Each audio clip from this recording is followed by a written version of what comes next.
자, 양도담보입니다. 자, 노트를 봅니다. 자, 노트를 보면 양도담보가 나와 있는데요. 자, 담보는 종류가 많죠. 종류가 많은데 왜 하필이면 양도담보냐 이겁니다. 그것은 그 담보 대상물이 좀 독특해서 그래요. 예를 들면 여기 나와 있지만 돼지라든지 뭐 소라든지 이런 가축들 있죠. 그 다음에 공장 안에 있는 그 기계 등이 있을 겁니다. 이런 좀 독특한 담보물들인데요. 원래는 우리가 돈을 빌린다라고 할 때는 적지 마세요. A가 있고 B가 있고 A가 채무자고 B가 채권자라면 이 채권자가 이렇게 돈을 빌려주잖아요. 근데 그 돈을 빌려주는데 돈을 함부로 빌려줍니까? 막 빌려주진 않잖아요. 보통 담보를 잡히고 담보를 제공하고 그리고 돈을 빌려주는 관계잖아요. 그러면 보통 담보물은 원래 점유권이 이전되는 거잖아요. 그렇죠? 그런데 여기서 돼지나 소, 공장 기계는 이렇게 이전할 수가 없어요. 점유가 이전이 안 돼요. 이전이 돼요? 그러면 돈을 빌리면서 이렇게 돈을 빌려주면서 돈을 빌려받으면서 돼지 네가 길러라 이렇게 할 수 있나요? 그럼 은행권이 돼지를 기르던가요? 그게 안 되죠. 그렇기 때문에 이 담보물이 조금 독특해서 점유 이전이 안 돼요. 그래서 여전히 돼지는 내가 기르고 있다 이 말입니다. 그것을 점유가 이전되어야 하는데 담보물이 좀 독특해서 여전히 점유를 내가 하고 있다. 이것을 점유 계정이라 그래. 계정. 그래서 양도담보를 설정할 때는 보통 점유 계정이 대부분 수반됩니다. 그 말은 담보를 B에게 넘어가는 것이 아니라 여전히 내가 점유하고 있다 이 뜻입니다. 자, 그래서 다시 한번 보면 자, 돼지를 기르는 A 채무자가 B라는 은행권에 양도담보를 설정합니다. 그쵸? 그냥 막 해주진 않겠죠. 다 심사하고 서류 심사하고 뭐 실적 다 심사하고 은행권에서 이렇게 돈을 빌려줄 겁니다. 돈을 빌려주는데 말씀드렸듯이 이 점유 계정을 수반한다. 그 말은 여전히 돼지를 내가 기르고 있다, 갖고 있다 이 뜻입니다. 그랬을 때 담보를 설정한 사람이 누구죠? 은행권이 담보 돈 빌려준다고 막 돌아다니는 게 아니라 은행은 가만히 있는데 채무자가 찾아오는 거잖아요. 그래서 내가 기르고 있는 돼지나 공장 기계에다가 담보 설정한 사람이 누굽니까? 그게 A죠, A. 그래서 용어 정리 확실히 하세요. 채무자를 다른 말로 뭐라 한다? 담보를 설정한 사람. 담보 설정자를 채무자를 하고 채권자를 담보권자를 합니다. 같은 말입니다. 여기서는 양도담보일 때는 양도담보 설정자를 채무자를 하고 담보권자를 채권자를 합니다. 그리고 돼지는 여전히 A라는 채무자가 점유하고 있다 이 뜻입니다. 자, 그랬을 때 자, 여기서 얘를 대출금을 1억이라 했는데요. 대출금을 1억이라 하고 대출 기간을 약정 맺잖아요. 1년으로 할게요. 예전에는 뭐 3년짜리, 5년짜리 했었는데 요즘은 대부분 다 1년짜리입니다. 그래서 사업 실적도 좋고 그 다음에 대출 이자도 잘 갚고 그러면 그 변제기 가까이 도달했을 때 서류 심사 다시 하고 그리고 나서 실적 좋으면 다시 대출 1년마다 연장해 주는 식으로 합니다. 자, 그런데 이때에 양도담보 법리를 잘 알아두셔야 돼요. 이 양도담보라고 하는 것은 여기 법리가 나와 있죠. 변제기 전까지는 채무자 소유가 됩니다. 즉 돼지는 변제기가 다다르기 전까지는 채무자 소유가 되고요. 변제기가 지났잖아요. 변제기가 지났음에도 돈 못 갚고 그러면 소유권은 넘어갑니다. 그래서 채권자 소유가 된다는 것을 알아두셔야 돼요. 아시겠어요? 다시 한번 양도담보는 점유계정의 법리가 수반되는데 변제기 전이라면 채무자 소유가 되고 변제기 후라면 채권자 소유가 된다. 자, 그런데 이때 채무자 A가 이 돼지를 팔아버려요. 돼지를 임으로 처분한다. 뭐 돼지에다가 뭐 소유권 붙여놨습니까? 돼지 등짝에다가 이거 내 거, 이거 네 거 이렇게 적어놓지는 않았잖아요. 그래서 이 은행 모르게 돼지를 임의 처분했을 때, 즉 언제 변제기 전 또는 변제기 후에 처분했을 때 이것이 무슨 죄가 될 거냐 이런 말이고, 두 번째는 채권자는 담보권을 갖고 있잖아요. 그 담보권을 이 채무자 모르게 변제기 전 또는 후에 A 모르게 임의 처분할 수가 있어요. 그랬을 때에 이 사람은 무슨 죄가 될 거냐. 그래서 네 가지 경우를 볼 겁니다. 채무자가 변제기 전 또는 변제기 후에 멋대로 처분했을 때, 또는 채권자 B가 전, 후에 멋대로 처분했을 때 각각 무슨 죄가 될 거냐, 이것을 볼 겁니다. 자, 됐나요? 자, 그러면 다시 한번 교재 가보세요. 자, 양도담보 갑니다. 변제기까지 소유권 누구한테 있다? 채무자한테 있다.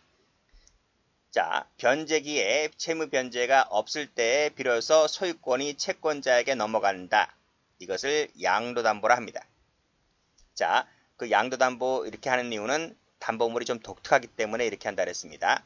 자, 그랬을 때에 지금 말씀드렸듯이, 자, 변제기 전에 채무자가 처분했을 때, 변제기 후에 채무자가 처분했을 때 어떤 죄가 될 거냐, 또 채권자가 변제기 전에 처분했을 때와 후에 처분했을 때 각각 경우의 수 네 가지를 볼 겁니다. 자, 그런데요. 자, 여기서 일단 변제기 전에 처분했을 때 채무자를 먼저 볼게요. 자, 여기서 노트 펴보세요. 자, 노트 펴보시면, 자, 일단은 점유 개정한다 했잖아요. 그러면 A가 점유자가 되는 거예요. 그쵸? 점유 개정이기 때문에. 그쵸? 자, 돼지를 A가 기르고 있죠? 그러면 소유권 누구한테 있습니까? 소유권. 변제기 전에는 소유자가 채무자 소유가 된다 했잖아요. 그래서 소유자도 A가 되는 거예요. 맞죠? 변제기 전에는. 그쵸? 그러니까 변제기 전까지는 이 돼지가 A 소유가 되고 A 점유가 되는 거예요. 그쵸? 그때, 자, 전을 얘기하고 있는 겁니다. 후를 얘기하고 있는 게 아니고요. 요 전일 때 소유권은 A한테 있고 소유권 B한테 있다 그랬습니다. 자, 그랬을 때 이 A가 돼지를 B 모르게 밤에 멋대로 처분해요. 그러면 요것이 횡령이 되겠습니까? 안 되겠습니까? 횡령이 되려면 이 소유권이 타인 소유이고 내가 보관자가 되었을 때 횡령이 되는 거잖아요. 그런데 변제기 전에는 내가 소유자이고 내가 점유자이다 보니까 횡령이 안 돼요. 안 돼요. 자, 두 번째. 판례 있습니다. 두 번째. 횡령이 안 되면 그 다음에 검토할 것이 뭐죠? 배임을 검토해야 되겠죠. 배임 될까요? 안 될까요? 될까요? 안 될까요? 여기 노트 나와있죠, 노트에. 횡령 안 된다 그랬잖아. 그쵸? 그쵸? 이것은 채무자 자기 소유이고 자기 점유이다 보니까 횡령 안 된다 했잖아. 그래서 배임죄를 검토를 해보는데 배임죄 될까 안 될까? 된다 했잖아. 된다 했잖아. 그런데 이게 안 돼요. 자, 그럼 여러분들은 자, 검은 펜으로 이걸 지워버리세요. 자, 빨간 펜이든 검은 펜이든 지워버리세요. 이게 판례가 바뀌었어요. 판례가 바뀌었다. 이 노트는 예전에 쓰여진 것이라서 이거 다 노트 다 개정판 내야 되는데요. 요거 X입니다. X. 그래서 둘 다 안 된다. 둘 다 안 된다. 자, 이걸 볼 겁니다. 자, 그러면 교재 가보세요. 자, 여기 나와 있죠? 교재는 제대로 돼 있습니다. 요거 X, 요거 X. 둘 다 안 된다. 자, 됐죠? 자, 그거 볼 겁니다. 자, 쭉 내려와서 기억번 가볼게요. 채무자가 변제기 전에 처분했을 때 둘 다 안 된다. 됐어요? 자, 그럼 판례 봅니다. 채무자가 채권자에게 동산을 양도담보 제공하고, 점유계정 나오죠? 보통 양도담보 올 때는 보통 대부분 점유계정이 수반됩니다. 계속 점유하고 있을 때 소유권 누구한테 있다? 그치, 채무자한테 있다고요. 따라서 이건 자기 물건을 내가 보관하고 있는 셈이 되기 때문에 채무자가 목적물을 제3자에게 처분했다 하더라도, 그쵸? 처분했다 하더라도 또는 담보 제공했다 할지라도 횡령된다 안 된다? 안 된다 이 뜻입니다. 아시겠죠? 여기서는 변제기 전이란 말이 숨어 있는 거예요. 그것을 알아두시고 여기서는 채무자에다 세무 찍게요. 죄가 안 되는 거니까 세무입니다. 두 번째, 채무자가 담보하기 위하여 동산의 양도담보 계약 체결하고 점유 개정 방식으로 여전히 그 동산을 점유하고 있을 때 여전히 그 소유권은 누구한테 있다? 그렇지, 채무자한테 있다. 따라서 그 밑에 채무자가 세무치입니다. 자, 자기 물건을 여전히 내가 보관하고 있는 셈이 되므로 그 물건을 처분했다 할지라도 횡령죄 되지를 않는다. 그쵸? 많이 나왔어요. 요 판례도 번갈아 가면서 계속 수십 번 나왔습니다. 자, 그 다음. 자, 요 판례 보세요. 요 판례가 바로 전원합의체 판결로 바뀌었단 말이죠. 최근에. 바뀌었습니다. 그게 어떻게 바뀌었다? 여기. 이 부분입니다. 이 부분. 이게 배임죄가 옛날엔 됐었거든? 됐었는데 이 배임죄가 안 되는 것으로 바뀌었단 말이죠. 그쵸? 자, 그 판례 봅니다. 자, 여기 보시면 채무자가 금전채무죠. 금전채무를 담보하기 위하여 그 소유 동산을 양도담보로 제공했을 때 타인 사무 처리자가 된다 안 된다? 안 된다. 배임죄 주체가 된다 안 된다? 안 된다 이 말이야. 이 금전채무라서. 금전채무 세무치입니다. 그쵸? 자, 금전채무 같은 경우에 배임죄 주체가 되지를 않는다. 따라서 그가 담보물을 제3자에게 처분하는 등 했다 할지라도 배임죄가 될 여지는 없다.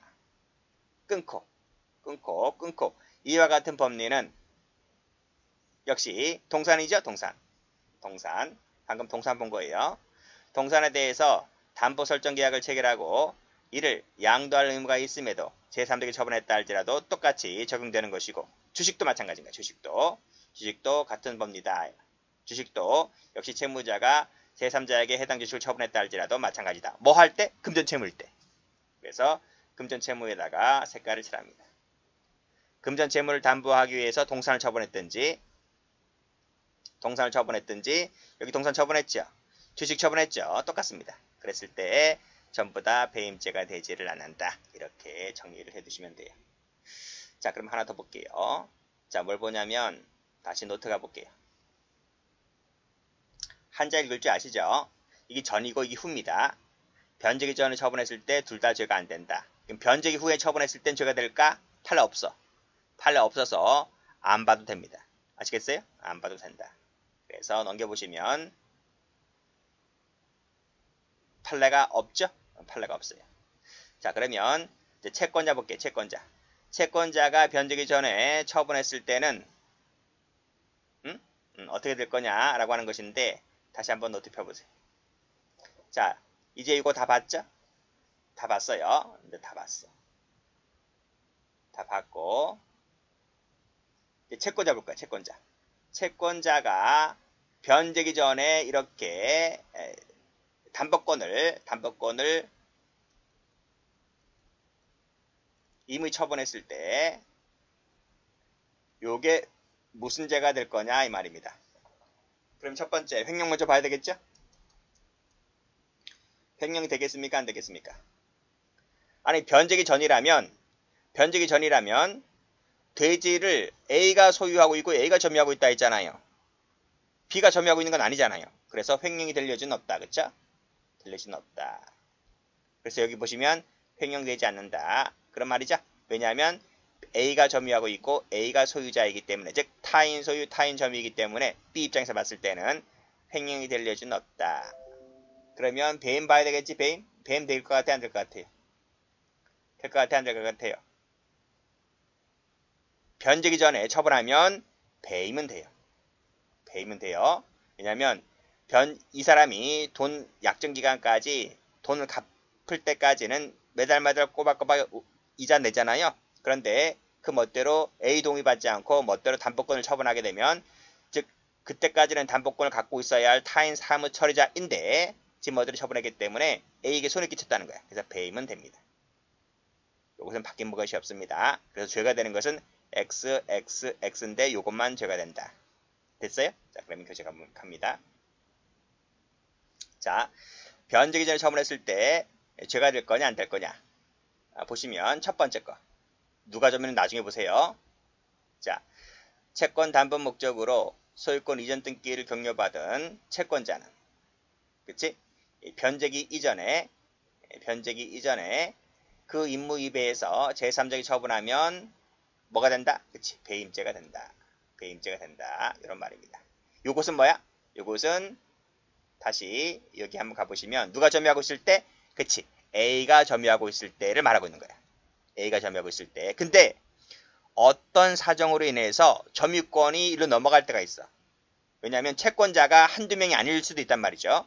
A가 B 한 사람에게 돈 빌렸으면 되는데 뭐 B, C, D, E, F, G 많은 사람으로부터 돈을 빌려 쓴단 말이죠. 왜냐하면 돼지에다가 이름 표딱지를 적어놓은 곳이 아니라서 채권자인 B 말고도 다른 은행 가서 예를 들면 처음에 농협 갔다가 농협에서 1순위 했다가 그 다음에 저쪽 가서 또 2순위 하고 저쪽 가서 또 3순위 하는데 그치, 돼지는 이 부동산 등기가 아니잖아요. 그러니까 동선이다 보니까 대출받기를 남 속여서 대출받기가 아주 수월하단 말이죠. 그래서 그랬을 때는 채권자가 여러 명일 수 있단 말입니다. 그래서 채권자가 수십 명이 막 달려오니까 A가 제일 이뻐 보이는 채권자랑 이제 결탁하는 거야. 결탁해서 야, 잠시 내가 너 덜 손해 보게 해줄 테니까 잠시 이 돼지를 또는 뭐 이런 담보 목적물을 니네 집, 니네 공장, 뭐 니네 뭐 창고 이런 데다가 잠시 숨겨놓으면 안 될까라고 짝짝꿍 하는 겁니다. 그래서 이 담보물을 원래 내가 점유하고 있었는데 어떤 사정으로 인해서 그중 제일 이뻐 보이는 채권자한테 이렇게 넘어갈 수 있단 말이죠. 그러면 누가 점유하고 있는 거예요? 그치, 채권자가 점유하고 있는 거예요. 채권자가. 그런 경우도 발생할 수 있다는 거예요. 자, 그래서 다시 한번 교재가 보시면 누가 점유한단 말은 원래는 채무자가 점유입니다. 채무자가 점유인데 요 두 번째 판례 가보면 요때는 채권자가 점유하는 거로 나와요. 자, 보죠. 자, 담보하기 위하여 동산에 양도담보 계약을 체결하고 점유개정 방식으로 여전히 그 동산을 점유하고 있다. 누가? 채무자가 점유하고 있는 겁니다. 그런데 여기 보시면 그 동산을 다른 사유로 인해서 보관하게 된 채권자가 이런 말 나오죠. 제가 방금 말씀드린 거예요. 그 중에서 제일 이뻐 보이는 채권자한테 채무자가 이렇게 맡긴단 말이죠. 다른 채권자들은 몰래. 그래서 채무자가 그 담보 목적물을 갖고 있었던 거예요. 그런데 이 사람이 내가 네 놈을 어떻게 믿냐?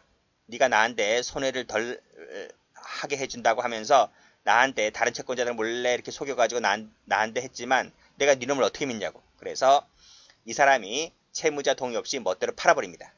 아시겠어요? 그랬을 때는 무슨 죄가 된다? 변제기 전이다 보니까 요때는 소유자가 변제기 전이다 보니까 채무자가 된 거잖아요. 그러나 점유자는 누가 된 거예요? 채권자 자신이 된 거예요. 이 사람이 보관자가 된 것 아니겠습니까? 그래서 이때는 횡령죄가 돼버려요.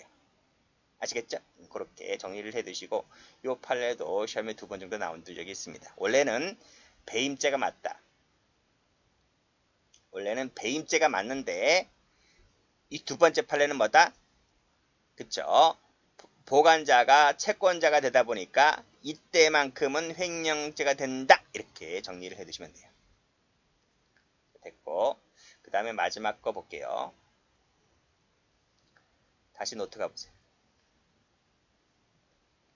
자, 노트. 지금 변제기 전에 처분했던 경우 나와 있죠? 변제기 후에 처분했을 때는 어떻게 될 거냐? 이겁니다. 이 사람이 채권자가 처분하는데 돼지를 팔아먹는데 담보권을 팔아먹는데 변제기 후가 되어서도 채무자가 돈을 안 갚어. 그러면 말씀드렸죠.